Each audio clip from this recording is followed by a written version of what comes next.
আমার ছোট ভাইটার জন্য না তোমার মতো একটা মিষ্টি মেয়ে দরকার। আসি ভাইয়া, তুমি আমাদেরকে উদ্ধার করলে। আর শোনো, আমাকেও এক কাপ চা পাঠিও। হ্যালো। হ্যালো। হ্যাঁ হ্যাঁ, একটা বিশাল খুশির সংবাদ আছে। হ্যাঁ হ্যাঁ হ্যাঁ, শুধু পাত্র নিজেই পাত্রী পছন্দ করেছে, আবার সেই পাত্র আগে এসেছিল। ভীষণ খুশি সংবাদ। কেমন? সরি,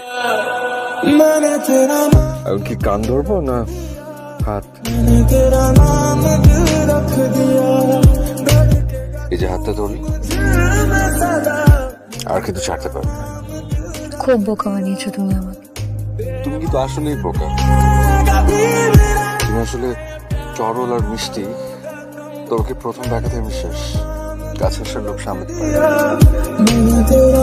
নিজের বোনের জন্য তো একটা কিছু মনে করে কিনে আনতেও পারিস, তাই না? মা তো জন্ম দিয়ে খালাস হয়ে গেছে, তুমি তার বড় হয়ে যাও নাই? কষ্টটা তো আমাকেই করতে হয়েছিল। মা, তুমি বললে আমি সব কিছু দিতে। সত্যি?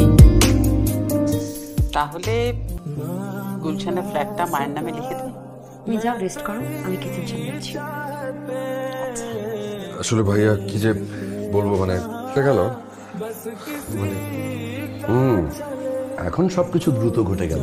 পরে এতগুলো মেয়ে দেখলাম, তার কি হলো? ভাইয়া আরিয়ানা খুব ভালো একটা মেয়ে। তোর কাছে খুব ভালো একটা মেয়ে, কিন্তু আরিয়ানাকে আমার পছন্দ হয়নি। তোর ভাবি পছন্দ করে।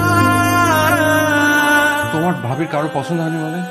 আরিয়ানা সত্যি খুব ভালো একটা মেয়ে। তোমার সাথে কথা বলো, বোঝার চেষ্টা করে, দেখবে তোমাদের। আরে বোকা ছেলে, আমাদের দুজনেরই খুব পছন্দ হয়েছে। ভয় দেখাচ্ছিল। সত্যি বলছি। লজ্জা পেলি মনে হয়?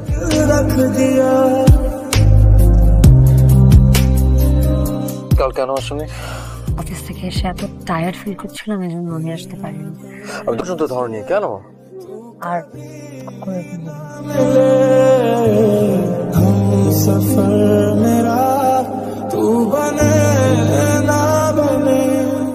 আমি কেমন আছি না আছি সেটা জেনে তুমি কি করবে?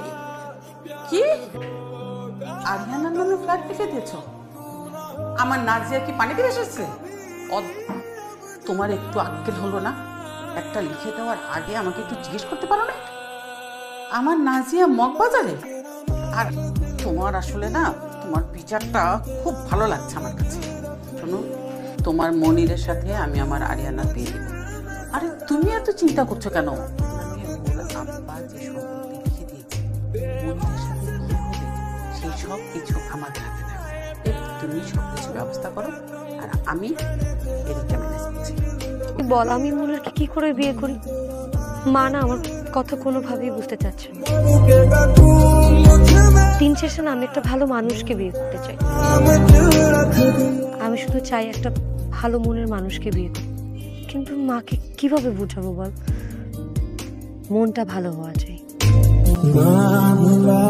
আমার এই কথাগুলো শোনার মতো না এই পৃথিবীতে একটা মানুষ নেই, তুই ছাড়া। ভালো থাকিস, আবার পরে ফোন দিন। কি আশ্চর্য, আপনি চোখে দেখতে পান না? না, আমার আইসাইট একটু প্রবলেম, একটু না মানে। কোথায় যাবেন আমাকে বলুন, আমি আপনাকে সাহায্য করি। না না, কি চা খাচ্ছেন? আপনি কি করে জানলেন? আপনার তো না মানে যারা চোখে দেখে না, মানে চোখে যাতে স্মেল পাচ্ছি। সুন্দর। আপনি খাবেন? আমি এখন শিওর।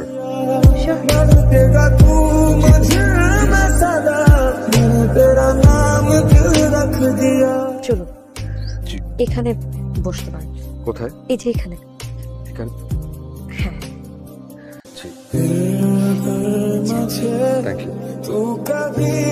অনেকদিন পরে এরকম, মানে আজকাল তো কেউ চা বানানো চার গন্ধই পাওয়া যায় না। কি নাম আপনার? আরিয়ানা। একটু আনকমন কিন্তু নামটা। সুন্দর। এখানে কি বেড়াতে এসছেন? আগে কেন দেখিনি? কি করে দেখবেন, আপনি তো। ও হ্যাঁ, তাই তো, সরি। আপনি? আমরা চারতলায় A1 করেন আপনি? এখনো পড়ালেখা? কলেজে টিচার। বলেন কি, মানে আপনি দেখে কিন্তু মনে হয় না, দেখে মনে হয় অনেক ছোট। না মানে আমি ভুল বলেছি, গলা শুনে মনে হয়। এখনো কিছু করি না, গাছ লাগাই, মানে খুব ভালো সম্পর্ক। ওই ভাইরা ব্যবসা দেখে আর কি। আমি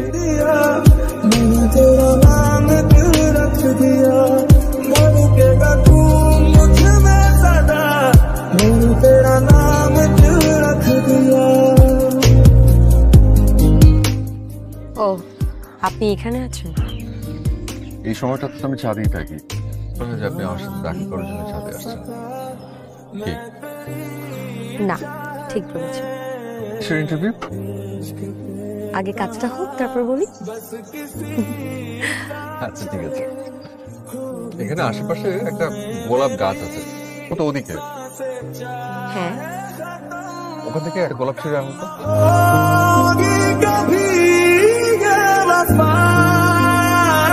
দিন।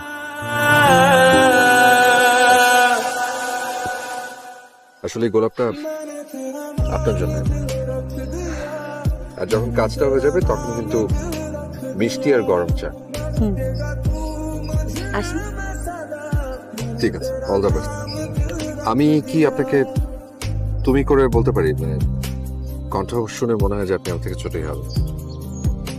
ঠিক আছে। ওকে, তুমিও কিন্তু আমাকে তুমি করে বলতে পারো।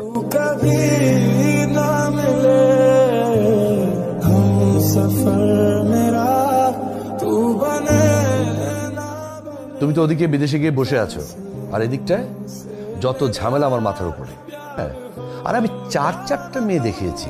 হ্যাঁ, চিদ্র ছিল, ফ্যামিলি ভালো ছিল, মহারাজের একটাও পছন্দ হয় না। হ্যাঁ, প্রত্যেকটাকে রিজেক্ট করে দিয়েছে। হ্যাঁ, বুঝতে পারবো না, এই ঝামেলা আমি নিতে পারবো না। তুমি তাড়াতাড়ি দেশে ফেরো। কে জন্য এসছো? আমি রাখছি একটু। হ্যাঁ, আসসালামু আলাইকুম। ওয়ালাইকুম আসসালাম। শাহিদ সাহেব আছেন? মা দেখো, আমি শাহিদকে ছাড়া অন্য কাউকে বিয়ে করব না। থেকে শাহিদের সাথে তোর সমস্ত ইটিস পিটিস বন্ধ। নাজিয়ার পথেও তোকে যেন আমি আর না দেখি। তোকে জন্ম দিয়ে মারা গেছে, তারপর তো আমার মেয়ের মতো করেই বড় করেছি। অনেক ভালোবাসা আছে মা। নাজিয়ার জন্য এটুকু তো তুই করতেই পারিস না মা? দেখ, তুই নাজিয়ার ফ্ল্যাটটা নিয়েছিস, নাজিয়া যাকে পছন্দ করছে তাকেও তোর নিতে হবে। ওকে ছেড়ে দে মা। আমি সত্যি আর সাথে সাথে কোনো ধরনের সম্পর্ক রাখবো না মা, প্লিজ। মাকে দেখালেই বুঝতে পারবে। যা, আমার গুলশানের ফ্ল্যাটটা আমি তোর নামে লিখে দিয়েছি। আরিয়ানা, কি হচ্ছে? তুমি বাসাকে অ্যাভয়েড করছি না, আমার একটা কাজ আছে, আমি ওর সাথে পরে কথা বলবো। কি করেছে আমাকে একটু বলো তো। তুমি আমার ফোন ধরছো না, আমি তোমাকে কতবার ফোন করেছি। আমার বোনের সত্যি এরপর তোমার বোনকে বিয়ে করে যখন তোমার সামনে এসে দাঁড়াবো, কেমন লাগবে তোমার?